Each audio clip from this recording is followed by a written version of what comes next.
warahmatullahi wabarakatuh. Selamat pagi teman-teman semua. Bagaimana kabarnya hari ini? Oke, baik teman-teman. Sebelum kita memulai pembelajaran pada hari ini, ada baiknya kita berdoa terlebih dahulu yang akan dipimpin oleh ketua kelas. Kepada ketua kelas, dipersilakan. Sebelum kita mulai pembelajaran kita pada pagi hari ini, marilah kita berdoa terlebih dahulu. Berdoa untuk pekerjaan masing-masing dimulai. Berdoa selesai. Selanjutnya saya izin mau absen teman-teman terlebih dahulu ya. Saya panggil namanya, jangan lupa jawab hadir. Ahmad Zulkarnain, iya. Ali Asad, Andrila, Bintang, Brenda, Meliani, Brenda Meliani ya, Cakra. Teman-teman itu pasti bulan sebelumnya ya menjalankan yang namanya P5. Nah, sekarang di pertemuan pendidikan Pancasila kita lanjut lagi ke materi. Teman-teman ada yang ingat gak kita di materi sebelumnya belajar tentang apa? Bab 2 amandemen. Amandemen terus tentang periodisasi ya. Jadi kita bahas tentang amandemen Undang-Undang Dasar 1945. Amandemen ada berapa kali? 4. Terjadinya 4 kali. Oke, nah sekali semua ya teman-teman. Baik, selanjutnya untuk melanjutkan materi yang sebelumnya kita akan membahas tentang perilaku demokratis di era keterbukaan informasi. Nah, di materi yang ini tuh ada kaitannya dengan Undang-Undang Dasar teman-teman. Dari judulnya aja demokratis. Di dalam undang-undang kita juga membahas tentang demokrasi. Demokrasi ada yang tahu apa? Demokrasi adalah atau ya yang perlu kita suarakan. Jadi demokrasi itu merupakan sikap di mana kita mempunyai untuk kebebasan berpendapat ya. Ya benar. Brenda, oke, makasih Brenda. Nah selanjutnya kita kan minggu sebelumnya membahas tentang teori-teori tentang Undang-Undang Dasar itu isinya seperti apa. Nah sekarang kita akan membahas tentang perilaku demokratis di era keterbukaan informasi. Nah, yang namanya kita belajar, kita pasti punya tujuan. Jadi teman-teman nggak semata-mata ngikutin pembelajaran tapi hasilnya teman-teman nggak tahu apa. Jadi saya bakal jelasin terlebih dahulu tujuan pembelajarannya, yaitu yang pertama menghargai nilai-nilai ketuhanan dalam berdemokrasi Pancasila sesuai dengan Undang-Undang Dasar Negara Republik Indonesia tahun 1945. Reformasi di negara demokratis, publik harus mengetahui apa yang dilakukan pemerintah baik di pusat maupun di daerah. Peran masyarakat harus dilibatkan untuk berpartisipasi dalam pembangunan. Menjadi tanggung jawab bagi kita bersama, lembaga kekuasaan negara, DPR RI, DPD RI, pemerintah pusat dan daerah, MA, MK, TNI, Polri, untuk menjalankan kekuasaan negara secara efektif, responsif, cepat, memperhatikan rasa keadilan, Sudah nonton 2 video ini kan, 2 cuplikan video ini. Terus saya mau tanya pendapatnya Timothy. Apa tanggapan kamu terkait kedua video tadi?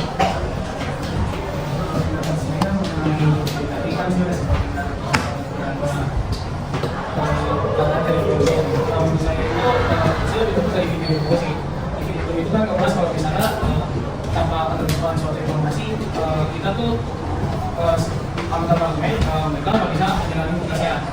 Tapi seharusnya mereka anggota parlemen ini. Dari kan tadi yang cowok-cowok, sekarang yang cewek-cewek. Saya mau Andrila, coba apa tanggapan kamu dari kedua cuplikan? Saya mau izin menjawab. Menurut saya dari tanggapan kedua video tersebut, untuk video pertama itu semua yang dilakukan oleh pemerintah harus dilibatkan oleh masyarakat, harus diketahui oleh masyarakat, dan harus diikuti oleh masyarakat supaya tidak terjadi hal di mana mungkin nantinya masyarakat akan ada besar-besaran yang membuat negara ini terpecah.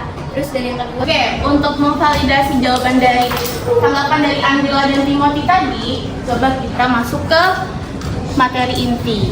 Nah, oke, tentang sikap demokratis. Di soal demokrasi itu teman-teman ngapain aja? Coba Rizky, Ramadan.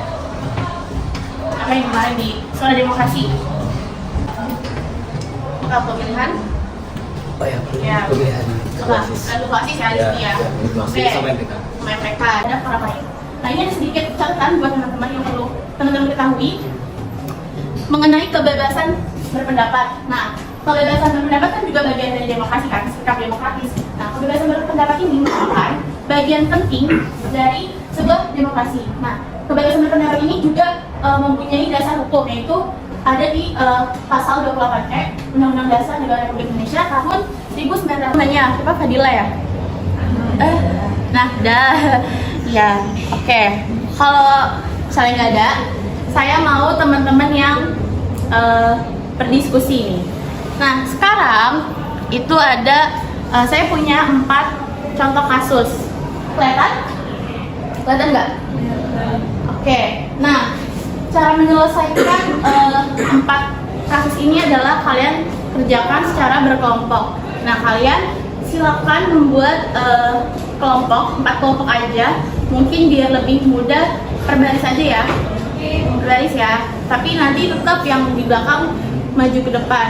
Nah, lalu selanjutnya teman-teman silakan pilih sesuai dengan kasusnya ya. Kelompok 1 mau dimulai dari mana nih?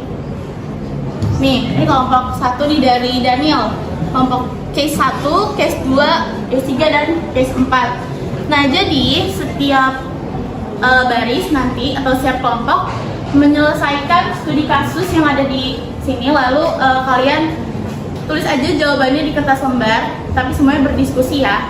Terus nanti di akhir saya minta perwakilan kelompok untuk menyampaikan hasil dari penyelesaian kasus. Oke, bisa dipahami? Ada pertanyaan? Aman ya? Oke, buat sekarang silakan teman-teman berkelompok.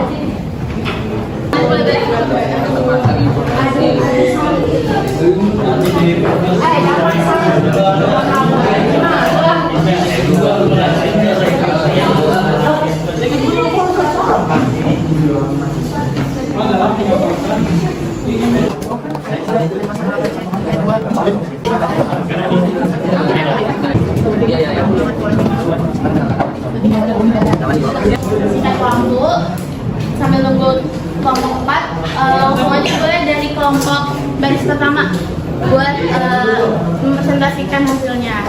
Silakan, siapa? Jalan ya? Di sini aja. Biar semuanya dengar. Yang bersih. Yang tegas ya, suaranya ya. Assalamualaikum warahmatullahi wabarakatuh. Saya akan menjelaskan diskusi hasil case 1 terkait kelompok 1. Pertama, perkenalan dulu. Nama saya Zinat Nael. Serta anggotanya Andela, Nada, Nabil, Rafiansa, Randi, dan Kadafi. Dari case pertama, saya melakukan identifikasi. Identifikasi pelaku yang terdapat dalam komentar yang mencerminkan 1. Menghormati hak orang lain. 2. Menyampaikan pendapat dengan kata yang sopan dan tidak melanggar norma etika. 3. Mengajak diskusi secara sehat untuk memperbaiki suatu kebijakan. Terus, identifikasi perilaku yang tidak mencerminkan nilai demokrasi. 1. Memberikan ujaran kebencian dan fitnah. Mengabaikan penghormatan terhadap martabat orang lain. 3. Melanggar hukum dan menghambat diskusi yang produktif dan solutif. Pasal UUD 1945 yang melindungi kebebasan berpendapat. Pasal 28 ayat 3, setiap orang berhak atas kebebasan berserikat, berjumpa dan mengeluarkan pendapat. Terima kasih dari media. Gue ingin mengatakan tentang kami pada case 2. Ini kan menjelaskan bahwa permasalahan yang dialami oleh case 2 itu adalah mereka belum menunjukkan itikat untuk menentukan aturan baru yang terdapat di sekolah fakultas mereka. Jadi permasalahan ini itu bukan suatu hal yang dapat berkaitan fatal atau hal yang baru di media demokrasi gitu. Nah, bagaimana cara sikap demokrasi seperti apa kalian dengan menurunkan semua anak di kelas tersebut dengan memaparkan ide-ide mereka. Satu anak memberikan ide, lalu anak kedua memberikan ide, dan anak ketiga memberikan ide. Hal tersebut tentu akan menghasilkan perbandingan.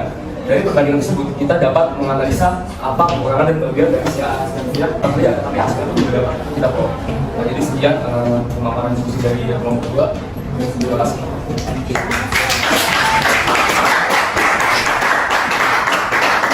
Selanjutnya baris 3. Boleh maju.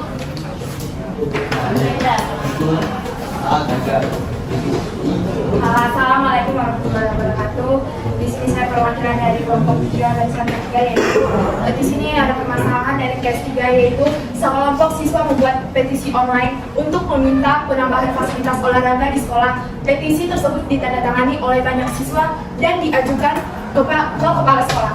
Jelaskan, apakah tindakan membuat petisi mencerminkan nilai demokrasi? Sebutkan pasal dalam Undang-Undang Negara Republik Indonesia tahun 1945 yang relevan dan dengan partisipasi publik. Dan diskusikan manfaat musyawarah antara siswa dan pihak sekolah dalam menyelesaikan masalah. Nah, di sini kita itu berpendapat tentang tindakan siswa membuat petisi online yang mencerminkan nilai demokrasi karena mereka menggunakan hak untuk menyampaikan aspirasi secara damai dan berpartisipasi aktif dalam pengambilan keputusan. Sesuai dengan pasal 28 ayat 3 dan pasal 28C ayat 2 Undang-Undang Dasar Negara Republik Indonesia tahun 1945 yang menjamin kebebasan berpendapat dan perjuangan. Kita apresiasi untuk teman-teman yang sudah menyelesaikan baik teman-teman.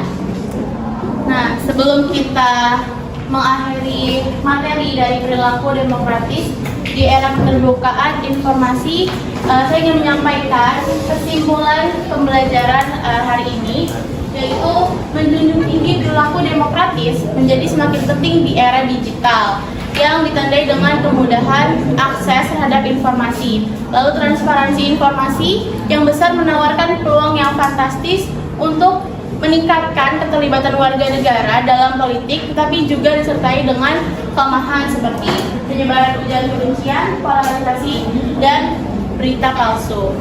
Baik, teman-teman semua, sampai di sini materi yang dapat saya sampaikan.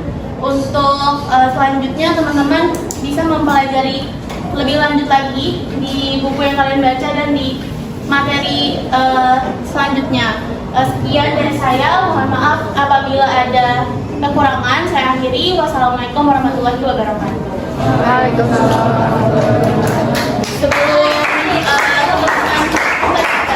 Sebelum teman-teman ke pelajaran selanjutnya, kita akhiri dulu dengan membaca doa. Silakan Fajar.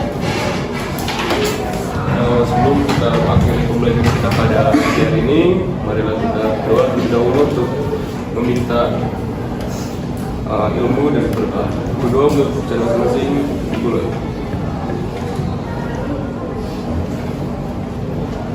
Sudah selesai, salam.